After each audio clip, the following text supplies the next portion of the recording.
Қазақстан Республикасы егеменді мемлекетке бет бұрған кезінен бастап өзінің демократиялық, зайырлы, құқықтық және әлеуметтік мемлекет ретінде орнықтырып, оның ең қымбат қазынасы адам және адамның өмірі, құқықтар мен бостандықтар екенін мәлімдеді. 1995 жылы 30 тамызда республикалық референдумда қабылданған Қазақстан Республикасының Конституциясының бірінші бабында Қазақстан Республикасы өзін демократиялық, зайырлы, құқықтық және әлеуметтік мемлекет ретінде орнықтырады. Оның ең қымбат қазынасы адам және адамның өмірі, құқықтары мен бостандықтары деп атап көрсетілген. Бала құқықтары туралы конвенцияда кәмелетке толмағандар бала болып танылады. Кәмелеттік жас 18 жас. Қазақстан Республикасында бала құқықтарын қорғау және олардың мүддесін қорғау ең бірінші міндет болып танылады.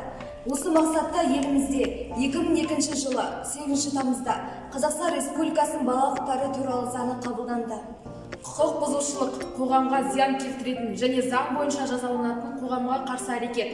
Құқық бұзушылық азаматтың немесе заңды тұлғаның мүлкіне зиян келтіру, азаматтың абыройы мен қадір-қасиетіне қол сұғу және түрлі ұсақ бұзақылықтар. Құқық бұзушылықтың барынша қауіпті түрі қылмыс болып табылады. Біз Балдабай Айманов атындағы Терек орта мектебінің оқушылары құқық бұзушылыққа және тәртіп бұзуға қарсымыз. Бала құқығының сақталуына және еліміздің құқықтық мемлекет болуына үлес қосамыз. Құқық бұзушылыққа жол жоқ. Осы челленджді Байқадам Қашқынбаев атындағы орта мектебіне жолдаймыз.